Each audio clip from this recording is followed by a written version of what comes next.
In 1812, a young and ambitious United States declared war on the most powerful empire in the world, Britain. The goal was to stop the Royal Navy from capturing American sailors, to break free from Britain's grip on global trade, and maybe, just maybe, to conquer Canada in the process. But history didn't go that way. Instead, American forces failed to invade Canada. Washington, D.C. was burned to the ground, and the war ended in a stalemate that left the borders exactly where they started. The War of 1812 is sometimes called America's Forgotten War. But what if it hadn't been a stalemate? What if the United States had actually won? What if the stars aligned and the US managed to conquer Canada, while Britain was too distracted by Napoleon to stop them? The consequences could have been enormous, not just for North America, but for the entire world. Before we rewrite history and set the stage, the War of 1812 broke out for several reasons. Britain was fighting Napoleon in Europe and needed sailors for its navy. They began seizing American sailors from merchant ships and forcing them into service, a practice called impressment. Britain also restricted American trade with Europe. That cut off profits for American merchants and angered US leaders, who saw it as economic bullying. And many Americans had their eyes on Canada. The belief was that the British colonies to the north were poorly defended, and that Canadians would even welcome American liberators. Spoiler alert, they didn't. The US launched invasions into Canada in 1812 and 1813, but they were poorly organized, badly supplied, and quickly repelled.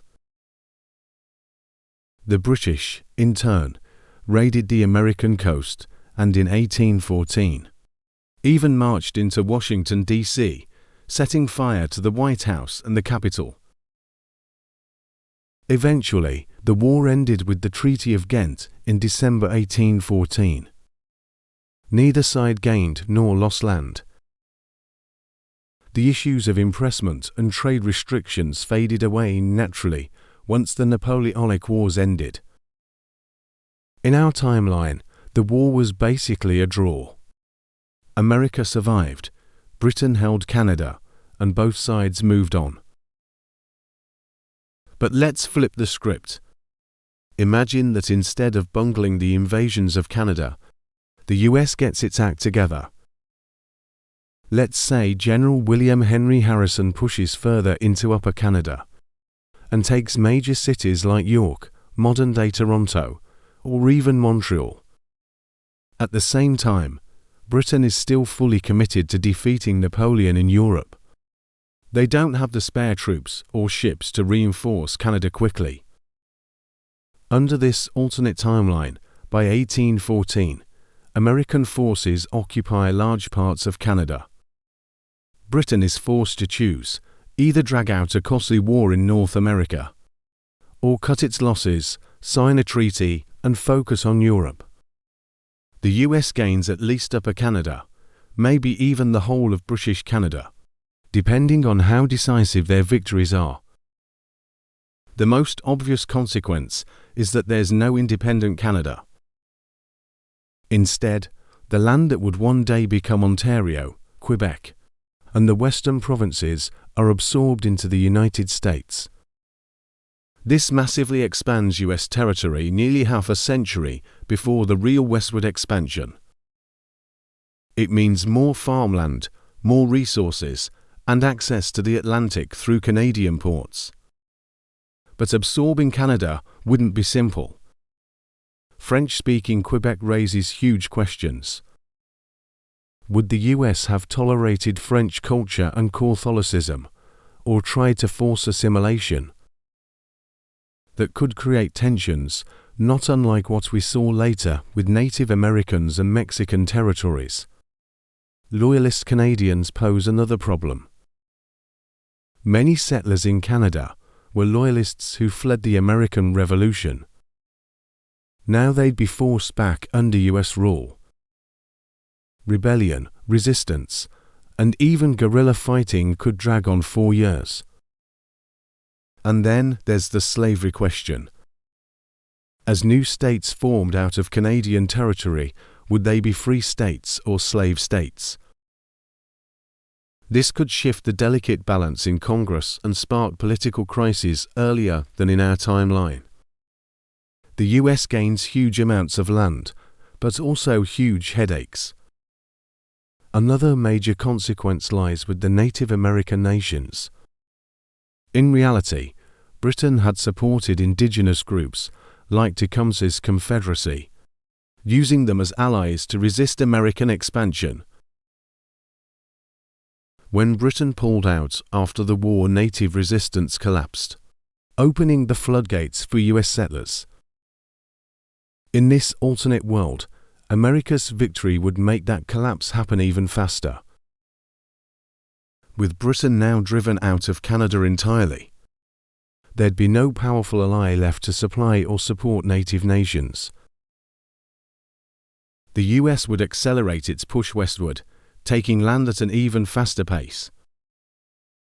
The Trail of Tears, the Indian Wars, those might all come sooner, or with even more devastating results. It's a darker timeline for indigenous peoples. Now let's zoom out. For Britain, losing Canada would be a serious blow. It wouldn't destroy the British Empire.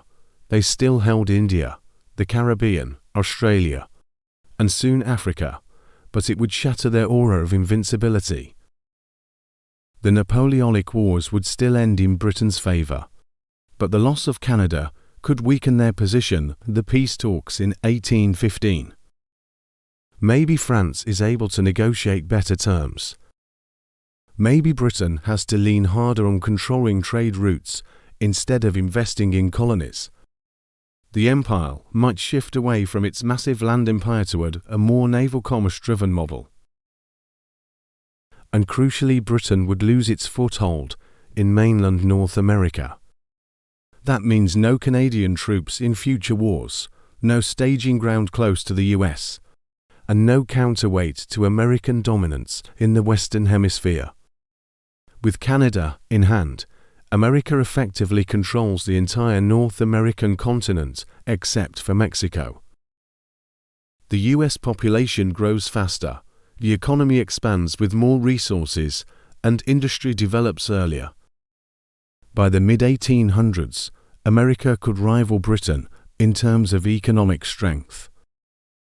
By 1900, instead of only beginning to flex its muscles, the US might already be the clear global leader. Instead of the American century beginning after World War II, it could begin after the Civil War or even earlier. But there's a twist.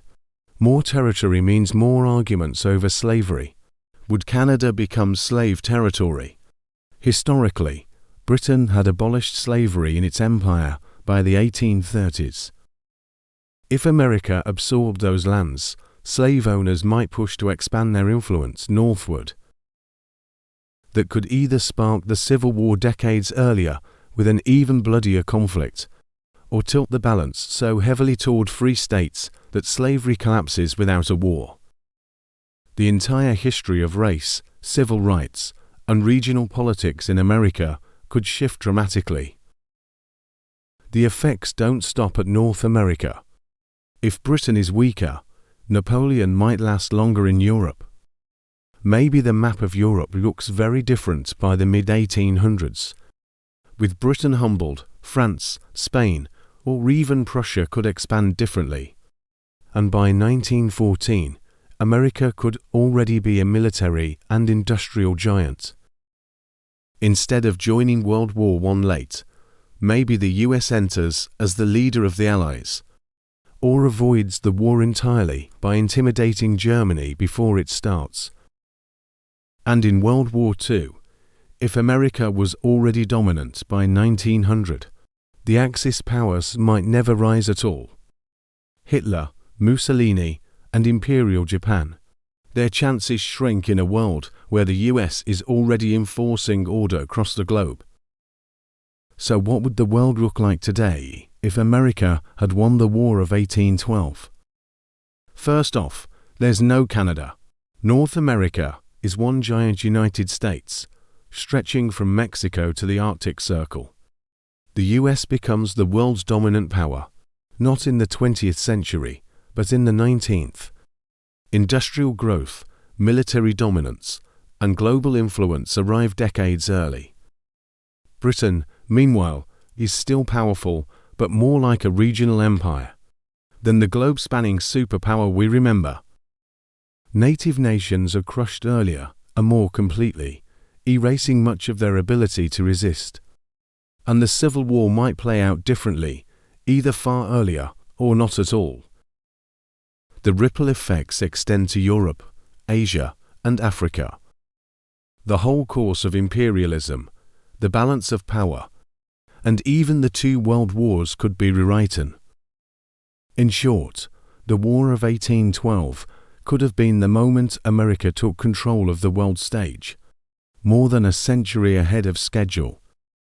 The War of 1812 was often seen as a pointless stalemate, a sideshow compared to the Napoleonic Wars. But in this alternate timeline, it becomes one of the most important wars in modern history. So, what do you think? If America had conquered Canada in 1812, would it have become a superpower sooner, or torn itself apart under the weight of empire? Let me know your theories in the comments below. And if you enjoyed this speculative history dive, don't forget to like, subscribe, and share. It helps the channel grow and lets us explore more what-ifs together. Thanks for watching.